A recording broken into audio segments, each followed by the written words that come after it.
Somebody get these fools a blindfold, because they're in the dark. They are in the dark.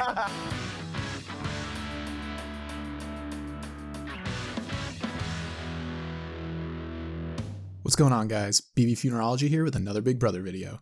Today we're going to be talking about the best blindsides in old school Big Brother. And when I say old school, I'm talking seasons 2 through 7. And a big spoiler warning for all seasons 2 through 7. If somehow you made it here without knowing what a blindside is, it's when someone or some group of people think they know which way the vote's going, and then BAM! The eviction happens, and they realize they're on the wrong side of the votes. And don't forget to subscribe, because I'm making a whole lot of videos just like this one. So without further ado, let's get to it. Number 5. So for this one, we're going to go all the way back to the beginning. And I mean the beginning of the beginning. Big Brother 2, Week 1. So Chilltown, aka Will, Boogie, and Shannon, they thought they were running the game. Boogie won HOH, and he put up Nicole, who wasn't the best housemate, which was a big deal during the early Big Brother seasons. And he put up Cheryl, the mom of the house.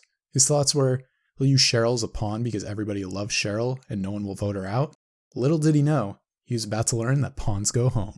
But behind the scenes, the house was actually splitting, with Chilltown on one side and pretty much everyone else on the other. Two pretty strong factions are forming in this house. The Chilltown faction. It's just horribly obvious that there is that cool group. I don't know who the think they are. Come down to the eviction, and Cheryl gets the boot, blindsiding all of Chilltown, and Boogie's face was fantastic during this. Really kicked off the season, and put Chilltown on the back foot, and they all ended up going home by week 4, with the obvious exception of Dr. Will himself. Also, for whatever reason, Cheryl left with a watermelon in her hands. Big Brother 21 Jackson wishes he could have such a beautiful moment. Number 4. For this next one, we have to slide over to Big Brother 4, The X Factor. You know, the season with the X's. Well, G had won HOH, and he put up Erica and Michelle. His reasoning was, Erica kind of pisses people off in the house, and Michelle, she's this sweet and innocent girl, so this should be an easy locked vote, right? Well, not quite. What G didn't realize is that before he came into the house, the original 8 made an alliance together to get out the X's first, and Erica was in that 8-person group. However, Michelle wasn't. So G didn't know it quite yet, but he pretty much put up 1 from his alliance and 1 from the other alliance. The veto didn't get used this week, so one of Erica or Michelle was going home. And pretty much everyone from the original 8 stuck to the alliance, at least with their votes this week.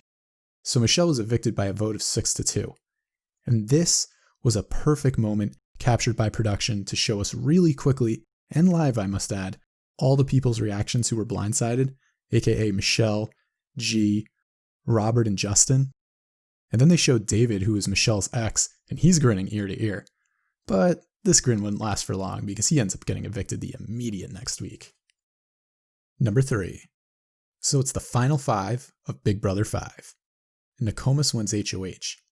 Diane realizes Karen and Nakomis are going to pick each other over her, so she decides it's time to do something about it.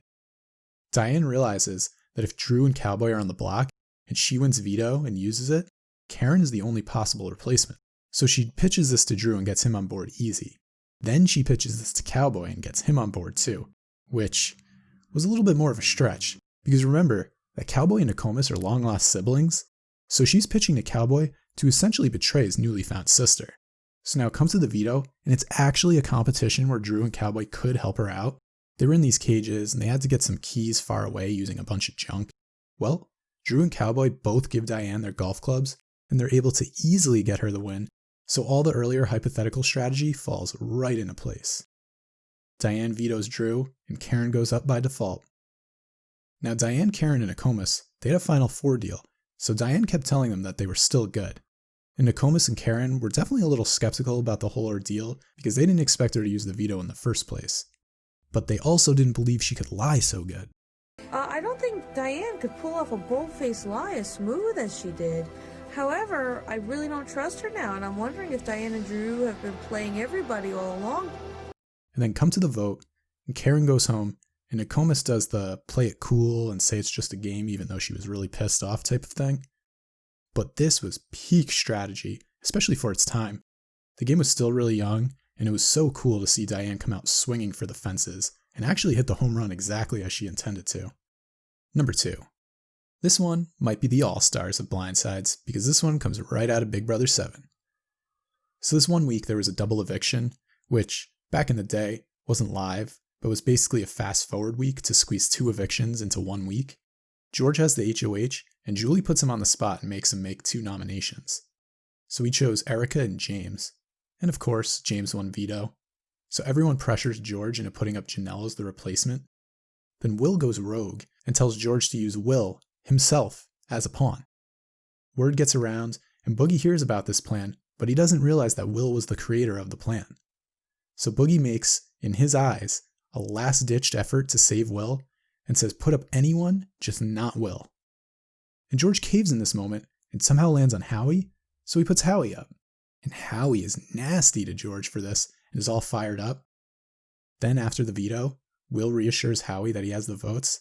Then after that, Boogie reassures Howie too. So they're giving Howie all this hope, but when the Legion of Doom gets together, they decide Howie going now is better for them. So they evict Howie, and Howie has some parting words for Boogie. Thanks for the sellout, buddy. Tight. Class move. Yeah, Another class act leaves the Big Brother house. Yeah. Right to my face. Lie to me, you little punk.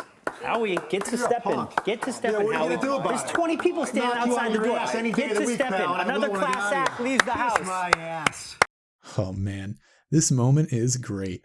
And honestly, after this season, this is a pretty great departure of Howie that captures his character pretty perfectly in my opinion. And for that matter, the same can be said for Boogie and his actions here as well. But coming in at that number 1 spot, and deservingly so, is Big Brother 3's Marcellas not using the veto. It's a brief history lesson. In Big Brother 3, they had the silver power veto the whole season. The silver POV you couldn't use on yourself if you won. But come down to the final 5, and they announced the golden power veto. Obviously you know you can use this veto on yourself if you win. And you probably should. Marcellas is on the block, and he wins the newly powered up golden power veto, and Danielle goes for the Hail Mary. She hammers home to him that it's me and you until the end. I'll pick you over Jason, you know. And Marcellas falls for it, hook, line, and sinker. So come to the veto meeting, he has the veto, and we all know what he should do. Use the veto, fool! And he doesn't use the veto. You should have used the veto. And then Jason sends him home, and this guy is so blindsided. Seriously, he proceeds not to walk out the house, but go straight to a dresser and pack more stuff because he really didn't expect to go home here. And even though this might be the biggest mistake in Big Brother history, at least Julie was there to tell him. I need to do this to you. Oh, no! What were you thinking? And thus, the same exact week that the veto was given the power to save yourself, Marcellas showed the Big Brother world exactly why you always use the veto to save yourself. So those are the best blindsides of old school Big Brother. Were there any other blindsides that you would have included? Let me know about them in the comments. And if you made it this far, I'd love if you could leave a like. It really does help. Catch you guys in the next one. Peace.